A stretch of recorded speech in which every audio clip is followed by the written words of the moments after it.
ఇప్పుడే ఇందాక ఒక వీడియో చూసినా జర నవ్వొచ్చింది, మీకు కూడా షేర్ చేద్దామని చెప్పి చూపిస్తున్నాను. హలో విజ్జు గారు, మేము బిగ్ టీవీ నుంచి కాల్ చేస్తున్నామండి. మీరు ఇప్పుడు పోస్ట్ చేసిన వీడియో డిలీట్ చేసేసారు, ఏంటి అసలు ఎందుకు డిలీట్ చేశారు? మీపై కూడా యాక్షన్ తీసుకునే అవకాశం ఉందని డిలీట్ చేశారా? మీరు బెట్టింగ్ యాప్స్ ప్రమోట్ చేస్తున్నట్టు పోలీసులు ఐటీ యాక్ట్ నమోదు చేస్తున్నారు కదా, దానికి సంబంధించి సంపాదించింది చాలు ఇక ప్రమోషన్స్ వద్దు అంటూ పోస్ట్ చేయడం జరిగింది. ఆ విజువల్స్ కూడా మేము చూసాము. దానికి సంబంధించి మళ్ళీ మీరు డిలీట్ చేయడం జరిగింది. ఎందుకు? పోలీసులకు భయపడే విధంగా చేశారా? మీరు ఎక్కడి నుంచి ఫోన్ చేస్తున్నారు? మేము బిగ్ టీవీ నుంచి చేస్తున్నాం. మీరు ప్రెసెంట్ లైవ్ లో ఉన్నారండి. అచ్చా, ఇప్పుడు అది ఆ వీడియో ఏమని ఉన్నది? మీ దగ్గర విజువల్ ఉన్నది అని అన్నారు కదా, ఏమని ఉన్నది? సంపాదించింది చాలు ఇక ప్రమోషన్స్ వద్దు అంటూ పోలీసులు, అంటే ఏవైతే పోలీసుల యాక్షన్ కి సంబంధించి కూడా మీరు చాలా వెటకారంగా చాలా వ్యంగ్యంగా కూడా మాట్లాడిన విజువల్స్ మా దగ్గర ఉన్నాయి. అంతగానో అనకండి, వ్యంగ్యంగా వెటకరంగా కాదు. యాక్చువల్ గా అక్కడ ఒక కామెడీ సీన్ ఏదంటే అన్నిగానో కట్టలు పెట్టుకొని చేస్తుండు కదా.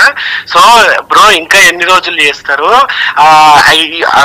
పోలీసులు ఎవరు కంప్లైంట్ చేయకపోతే పోలీసులే యాక్షన్ తీసుకుంటున్నారు. ఇంకెన్ని రోజులు బ్రో అంత కామెడీ ఏం లేదు కదండి. అక్కడ కామెడీ, మీరు కామెడీ చేయాల్సినంత అవసరం ఏం లేదు. మీలో భయం కనిపిస్తుంది, కానీ పైకి మాత్రం నవ్వుతూ కనిపిస్తున్నట్టున్నారు. నేను ఎప్పుడైనా వీడియోలు నవ్వుతూనే చేస్తాను కదా మేడం, ఇంకా భయం ఏముంది అందులో? అంటే మీరు కూడా గతంలో బెట్టింగ్ యాప్స్ ప్రమోట్ చేయడం జరిగింది. ఇప్పుడు మీరు పోలీసుల తీరుకు భయపడే ఈ విధంగా ఒక పోస్ట్ చేసి మళ్ళీ దాన్ని కూడా డిలీట్ చేశారు. అంటే మొత్తంగా మీకు కూడా అరెస్ట్ కి సంబంధించి ఏదైనా వార్నింగ్ రావడం జరిగిందా?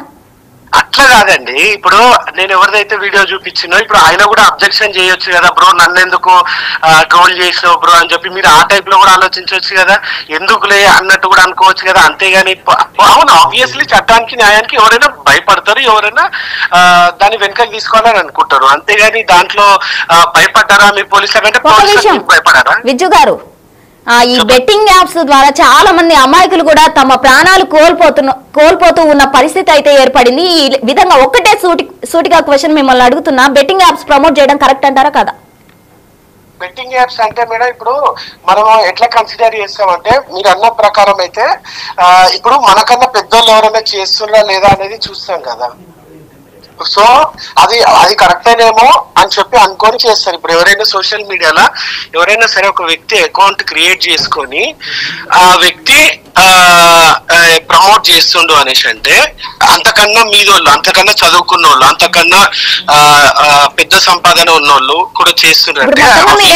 ఒకళ్ళని చూసి ఒకళ్ళు బెట్టింగ్స్ ప్రమోట్ చేయడం అంటే కావచ్చు 100% కదా మేడం, అది చైన్ రియాక్షన్ లో ఉంటుంది కదా. సో అంటే చాలా మంది మీరు ఇప్పుడు నన్ను మీరు అట్లా అడిగినారు ఏమని, మీరు డిలీట్ చేసిండ్రు. ఇది బెట్టింగ్ యాప్ కి సంబంధించిన వీడియో కాదు నేను డిలీట్ చేసింది. ఇది ఓన్లీ జస్ట్ ఒక కామెడీగా మాట్లాడినటువంటి. అవునవును, ఎవరైతే బెట్టింగ్ యాప్ ప్రమోట్ చేస్తున్నారో వాళ్ళకి సంబంధించి మీరు ఒక కామెడీ లాగా చేయడం జరిగింది. అంటే పోలీసుల యాక్షన్ కి భయపడి మీరు ఆ విధంగా చేశారా? సో అంటే ఏది భయం అంటున్నారు? వీడియో డిలీట్ చేయడం భయం అంటున్నారా? వీడియో పెట్టడం భయం అంటున్నారా? వీడియో డిలీట్ చేయడమే.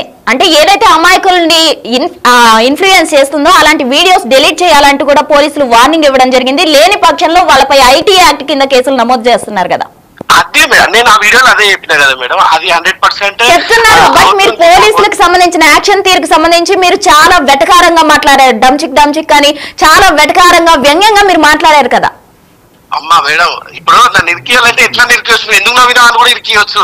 కానీ నేను నా పర్సనల్ ఇంటెన్షన్ వేరు, మీరు అంటుంది వేరు. ఇప్పుడు మీరు లైవ్ లో ఉండి మీరు వెటకరంగా మాట్లాడినారు అని చెప్పి నా మీద ఏదో అనాలని అంటున్నాను తప్పించి నేను నా ఇంటెన్షన్ వేరు కదా. ఇప్పుడు కాదు, మీరు చేసిన వీడియోలో చాలా క్లియర్ గా అందరికీ కనిపిస్తుంది. ఆ వీడియో మీరు ప్లే చేయడం కూడా జరిగింది. అయితే మీరు మరి అది వీడియోలో కామెడీనే ఉన్నప్పుడు మీరు ఎందుకు డిలీట్ చేశారు? ఇప్పుడు అవతల వ్యక్తి, నేను అంటుంది మీకు అర్థమైంది బ్రో, నా వీడియోనే దొరికిందా అని ఆ వ్యక్తి అయితే నాకు అప్రోచ్ అవుతాడు కదా. అలాంటప్పుడు నన్ను రిక్వెస్ట్ చేసుకుంటే నేనేం చేస్తా, వద్దులే అన్నట్టు అనుకుంటాను కదా. అలాంటి సో మీరు బెట్టింగ్ యాప్స్ ప్రమోట్ చేసే వాళ్ళతో మీరు టచ్ లో ఉన్నారనమాట. సో అంటే మీరు కూడా బెట్టింగ్ యాప్స్ ప్రమోట్ చేస్తున్నారా? మేడం నాకంటూ ఇన్స్టాగ్రామ్ ఉంది కదా, నాకంటూ ఇన్స్టాగ్రామ్ లోనే పెడతారు కదా మెసేజ్లు. అంటే ఏ కోవకు చెందిన వాళ్ళు వాళ్ళతోనే ఫ్రెండ్షిప్ చేస్తారు కాబట్టి బెట్టింగ్ యాప్ ప్రమోటర్స్ మీతో టచ్ లో ఉన్నారంటే మీ ఫ్రెండ్ అనే కదా. మీరు కూడా అటువంటి వాటికి ఎంకరేజ్ చేస్తున్నారనే కదా. ఇప్పుడు ఫ్రెండ్ ఎట్లయితారు? ఇప్పుడు నాతో ఎవరెవరు టచ్ లో అంటే ఇప్పుడు నా ఇన్స్టాగ్రామ్ కి ఎవరెవరు మెసేజ్ చేస్తారో వాళ్ళందరూ నా ఫ్రెండ్స్ అయిపోతారా? ఇప్పుడు ఒక్క నిమిషం అండి, మీరు పెట్టగానే మిమ్మల్ని ఆయన అప్రోచ్ అయ్యాడని మీరే చెప్తున్నారు. సరే మీరు ఒకసారి ఆ వీడియోలో ఏం మాట్లాడారో మళ్ళీ ఒకసారి చూద్దామా? మేడం అది ఆల్రెడీ చూసిందే. నేను ఏం చెప్పినా వద్దు బ్రో అనేసి వద్దు బ్రో ఇంకా ఆపేయడం మంచిది, ఇట్లా డబ్బులు అది అని చెప్పి అట్లా చేయడము అని చెప్పడం జరిగింది. ఇంకా దాంట్లో నేను చేసిన తప్పు మీకు ఏమనిపించిందో ఒక మేజర్ పాయింట్ చెప్పండి. మీరు చాలా కామెడీగా మాట్లాడారు పోలీసుల యాక్షన్ కి సంబంధించి. మీ వర్షన్ లో మీరైతే కామెడీగా మాట్లాడారు, నేను చేసిన తప్పు లేదు, ఇటువంటి చేయొద్దు అని నేను చెప్పాను అని మీరు చెప్తున్నారు.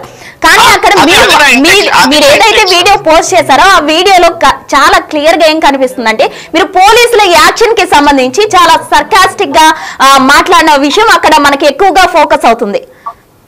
సరే ఒకసారి మీరు చెప్పండి. అయితే సజ్జనార్ కూడా దీనికి సంబంధించి వార్నింగ్ ఇవ్వడం జరుగుతుంది. ఎవరైతే బెట్టింగ్ యాప్స్ ప్రమోట్ చేస్తున్నారో వాళ్ళని ఖచ్చితంగా వాళ్ళపై ఐటీ యాక్ట్లు నమోదు చేస్తాము, వాళ్ళకి కేసు నమోదు చేస్తాం, నాన్ బెయిలబుల్ అంటే ఇంకా వాళ్ళు బయటికి కూడా వచ్చే ఛాన్స్ లేదంటూ కూడా చెప్తున్నారు. మరి సజ్జనార్ యాక్షన్ కి సంబంధించి మీరు ఏమంటారు? అంత పెద్ద వ్యక్తి, ఒక ఐపీఎస్ వ్యక్తి గురించి ఇప్పుడు ఆయన మాట్లాడిన మాటలు ఇప్పుడు ఆయన చదువుకి ఆయన ప్రొఫెషన్ కి నన్ను అడిగే పర్సనాలిటీ ఆయనది కాదు కదా మేడం. అంత పెద్ద వ్యక్తి గురించి నేనేమనుకుంటా, ఒకటే అనుకుంటా, అరే ఇది కరెక్ట్ కాదంట. So it should be stop. Vijaygoud garu మీరు చాలా తెలివిగా ఆన్సర్ చేస్తున్నారు. చాలా భయం కూడా మీలో కనిపిస్తుంది. ఎందుకంటే మీరు ఆ చేసిన వీడియోనే డిలీట్ చేశారు, అందులో ఏం లేనప్పుడు మీరు డిలీట్ చేయాల్సిన అవసరం లేదు. అండ్ ఇప్పుడు సజ్జనార్ గురించి అడిగిన ప్రశ్నకు మీరు చాలా తెలివిగా సమాధానం చెప్పారు. థ్యాంక్ యూ అండి.